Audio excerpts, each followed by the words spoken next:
예, 안녕하십니까. 천박 종사 김봉환입니다. 주옥과 같은 말씀들 정말 잘 새겨 들었습니다. 감사합니다. 제가요, 좀 메시지를 하나 전하고 싶은데, 아까, 우리 시작하기 전에, 인양의 여성 부회장님께서 저한테 과일을 하나 주셨습니다. 근데 이거 뭔지 아십니까? 예, 꽃은 어떤 꽃 핀지 아십니까? 뭐 어떤 걸음을 주면 얘가 튼실하게 잘 자라는지 알아요? 꽃은 몇 월 달 핀지 아십니까? 이거 어떤 영양소를 담고 있는지 아십니까? 제가 왜 이 말씀드리냐면요. 역사를 말하는 사람들이 역사의 단편을 보고 전부를 다 알고 있는 듯 말을 합니다. 안다는 건 말입니다. 다 알아야 안다 할 수 있는 겁니다.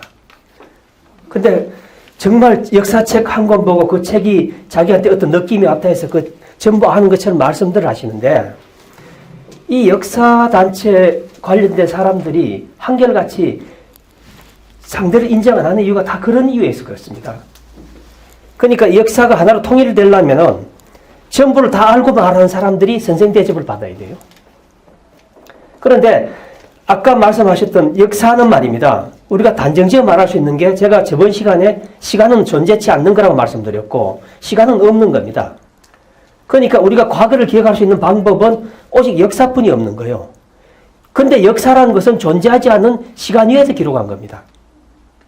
그러니까 역사가 가장 나은 맹점이 뭐냐면은 시대 구분이 잘 안 된다는 이야기입니다. 그러니까 그 역사가 제가 말씀드렸다시피 그 역사는 정통을 말하는 거거든요. 근데 권력자의 정통을 말하는 게 역사란 말입니다. 그럼 역사를 내가 그 맥을 이었다고 말하기 위해서 선대와 역사와 연결하기 위해서 또 자기가 그 역사적 인물들을 끌어다 대갖고 또 새로운 역사를 씁니다. 그런데 우리는 일반적으로 그걸 역사라고 하지 않죠. 그건 야사입니다. 역사는 분명히 국가가 주관을 해서는 1년 단위로 정의를 한 게 역사라고 단정지어 말할 수 있는 겁니다. 그런데 우리는 지금 이 역사를 도구로 쓰는 사람들이 많습니다. 제가 아는 분도 어떤 역사단체 회장님을 하고 계신 분인데, 그분도 제가 좀 물어봤습니다. 그래서 하도 많이 아신다고 하길래 제가 조금 물어봤습니다. 한 질문, 두 질문 넘어가서 대답을 못 하시고 제가 잘못했습니다라고 한 적이 있었는데, 그러니까 제가 드리고 싶은 말씀이 핵심은 이겁니다. 저는 실용학자입니다. 누구한테 내가 뭘 알고 있다가 내세우고 싶은 생각도 없고, 근데 저는 묵묵히 일을 해왔습니다. 그러니까 보다 치밀한 계획이 있고, 어떻게 하면은 역사를 바로 세울 수 있고, 우리 국통을 바로 세울 수 있고, 우리가 대한민국이 정말 세계 최고의 문화 강국으로 거듭날 수 있는지 그 방법에 대해서 10수년 동안 연구를 해왔습니다. 그리고 계획을 아주 체계화, 구체화했고, 그걸 실천하기 위해서 사람을 찾아가 다니고 있었습니다.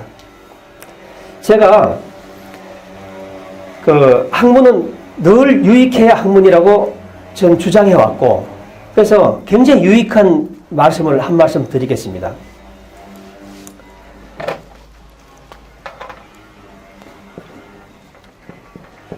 이거 돼지 시자입니다. 돼지 시자인데,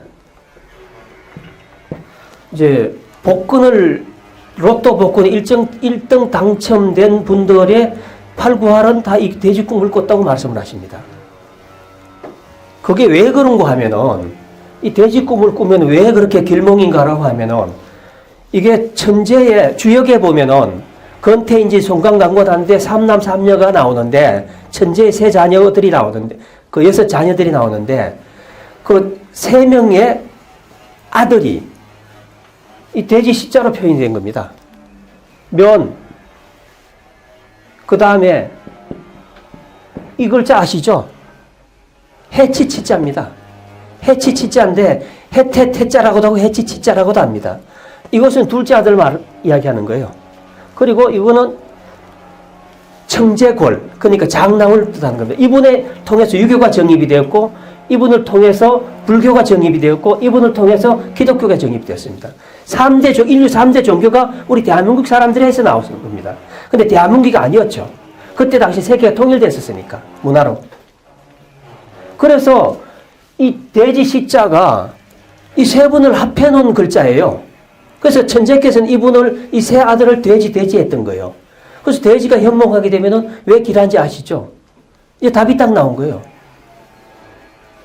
근데 제가 드리고 싶은 말씀이 이 돼지, 단지 돼지를 알아서는 되는 건 아니고 제가 그러니까 돼지 꿈의 현명을 안 해도 정말 앞으로 일들이 길한 일만 일 수 있게끔 하는 방법이 있는데 그게 뭐냐 하면은 이분들의 세 분들의 철학을 내 몸에 담는 거예요. 철학을 몸에 담는 건데 이 철학을 어떻게 하면 되냐면은 그건 유일한 게 하나가 있습니다. 문자뿐이 없습니다. 그거는 한자와 한글이라는 두 문자 안에 이분들의 철학이 녹아 있는 겁니다. 근데 그걸 제가 풀어냈고 더 풀어드릴 수 있고 그러니까 이걸 고작 꿈 하나 꿔도 이분들의 꿈 하나만 꿔도 결국은 로또 1등 당첨된다고 하는데 이분의 철학을 한자와 한글을 통해서 몽땅 체득을 하게 된다면 분명히 우리는 보다 나은 미래로 나갈 수 있을 겁니다. 그래서 국통을 또 바로 세울 수 있을 것이고. 그래서 갑자기 이거 하나를 주는 바람에 이야기가 원래 하고자 하는 이야기하고 저 다른 쪽으로 갔는데요. 시간이 되면 다른 원래 하고자 하는 이야기 다른 해드릴까요?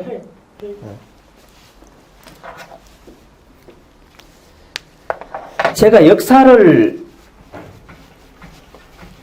설명을 할 때 제가 다 못 드린 설명이 있어요. 근데 분명히 우리는 정리를 하고 넘어가야 될 부분들이 있습니다. 앞으로 저는 제게 주어진 사명이라는 것이 이 난립해 있는 역사 단체들을 하나로 묶어서 결국 국통을 바로 세우는 게 저한테 주어진 사명이 아니겠느냐라고 저는 생각하는 사람이에요. 그러니까 얼마나 많은 사람이 따를지는 모르겠습니다만은 근데 이 또한 자신이 있는 게 뭐냐 하면은 진심은 통한다는 거예요.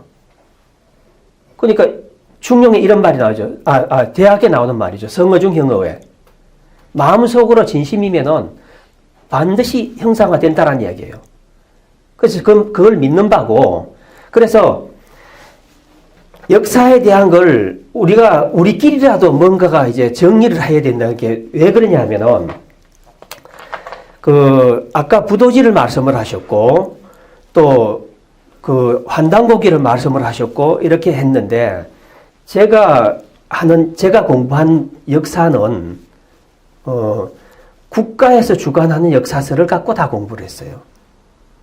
그러니까 그 국가에서 주관하는 역사서는 역사서라고 하고, 아닌, 일반적으로, 단재 신처 선생이 남긴, 조선 상고사라든가, 이러한 것들을 정사로 인정을 안 하죠. 우리 대표적으로 과거의 역사서 중에 삼국사기와 삼국유사가 있는데, 삼국유사는 정사로 보지를 않습니다. 학자들이. 삼국사기는 고려가 임금이 주관을 해서 김부식을 시켜서 온갖 자료를 모으고 했기 때문에 그걸 정사라고 하는 거예요. 그런데 우리가 지금 그렇다고 해서 야사라고 할 수 있는 다른 사람들의 기록을 갖다가 우리가 무시할 수도 없는 게 그때 당시에 이런 말이 있죠. 국유도의 기묵은 조기형이고 국유도의 기언이 조기형이란 말이 나옵니다. 그럼 무슨 이야기인가 하면은 임금이 덕이 있는 사람일 때 직언을 하는 거는 그 말이 널리 퍼져나가지만은 임금이 덕이 없는 사람일 때는 그 침묵 자체가 용납이 된단 말이에요. 그 무슨 이야기인가 하면은 덕 없는 임금한테 전하 이러시면 안 됩니다. 바로 모가지 날아갑니다. 그렇기 때문에 역사서는 제대로 못 썼던 거예요. 그래서 야사도 필요하다는 이야기입니다. 그런데 야사를 공부를 할 때 이거야라고 바로 이거야라고 자신 있게 말을 할 때는 분명히 정사도 함께 보고 난 다음에 이야기하라는 이야기죠. 그래야만이 그 말에 권위가 서고 그 말을 들을 사람들이 따른다는 이야기죠. 그래서 마찰을 줄일 수가 있다는 이야기죠. 그래서 조금 주제 내부 말씀을 드렸는데 제가 이 역사를 역사에 눈을 뜬 거는 역사를 공부를 해서 눈을 뜬 게 아니고요. 사서오경을 공부를 하면서 문자에 대한 이치를 깨닫고 난 다음에 역사를 보니까 역사의 완전히 다른 게 보이더라는 거죠. 그것은 바로 관점의 차이인데, 우리가 있잖아요. 생각 하나를 바꾸고 다른 식으로 접근을 하면 완전히 다른 세상이 보입니다. 역사서가 그래요. 그 역사서는 제가 지금 어머니와 아들이라는 소설을 쓰고 있는데, 하도 제가 이제 그 하늘의 전령 고지서를 써놓고 나니까 이 책들을 안 보니까 어렵다고. 그래서 그러면 이 학문을 알았을 때 어떤 해석이 나오느냐고 당신들 한번 보십시오라는 어떤 오기 비슷한 거에 발동을 해갖고 어머니와 아들이라는 소설을 쓰고 있는 거예요.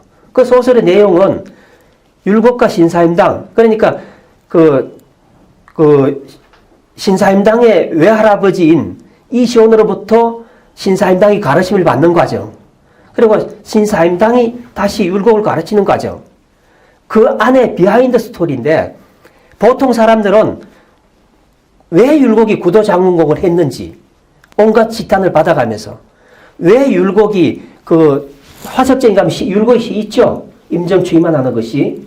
그 시가 말입니다. 율곡의 시가 아니에요. 신사임당이 율곡을 세우기 위해서 쓴 시예요. 그러니까 그 내용을 우리가 임정추이만 숲속 정자 이미 가을 이미 깊었는데 소객 의무궁, 소객들은 시끄러운 소리가 끝이 없구나, 대충 이런 소리인데 그게 명시가 될 수가 없어요. 그 내용만 갖고는.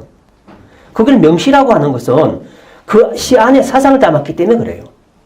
그러니까 저 산이 높아서 저 산이 유명한 게 아니고, 그 산에 신령이 살 때 그 산이 유명해지는 것이고, 저 물이 깊어서 유명해지는 것이 아니고 그 물이 용이 살 때 그 물이 유명해지는 것이고, 그 시가 유명해지는 것은 그 시 안에 사상을 담았을 때 유명해지는 것이고, 그림이 유명한 것은 그 그림 안에 그 시대상을 담은 스토리가 있어야 된다는 얘기예요. 근데 율곡의 시가 그렇다는 이야기입니다. 근데 그 보면은 율곡이 8세의 율곡이 담을 수 있는 정신세계가 아니었다는 이야기입니다. 그러니까 그 시는 곧 신사임당이 시였다는 이야기예요. 제가 드리고 싶은 말씀은, 그래서 우리가 이 배움이란 건 끝이 없습니다. 조문도 석사가 아니라고 하지 않습니까? 아침에 도를 들으면 저녁에 죽어도 상관없다 할 정도로 깨달음은 그렇게 소중한 겁니다. 인간한테 정말 카타르시스를 느끼게 합니다. 그러면은 이 깨달음을 나아가려다 보면은 조금 열어놓고 한번 들어보라는 얘기예요. 내가 알고 있는 것 갖고 휘장을 치지 말고 열어놓고 들어보시다 보면은 전혀 다른 세상이 보이게 될 겁니다. 장담하는 바이고. 그래서 우리가 다 같이, 제가 이걸 들고 설명했을 때 저는 이런 꿈을 갖고 있었습니다. 자, 이걸 언제 꽃이 피며 언제 어떤 꽃이 피고 먼 걸음을 줬을 때 이게 잘 자라고 어떤 영양소가 있고 낱낱이 다 알을 때 이걸 안다고 하는 것이고, 우리는 역사 전문가가 되고 문자 전문가가 되려면 낱낱이 다 알아야 된다는 얘기예요. 그리고 저는 앞으로 제가 하고 싶은 일이 이런 정말 퍼펙트한 그런 그 아주 무소불위의 어떤 그 철학을 가진 그런 후학들을 길러내고 싶은 게 제 간절한 소망입니다. 그 기반을 만들어 주시면 제가 그 일을 해내겠습니다. 감사합니다.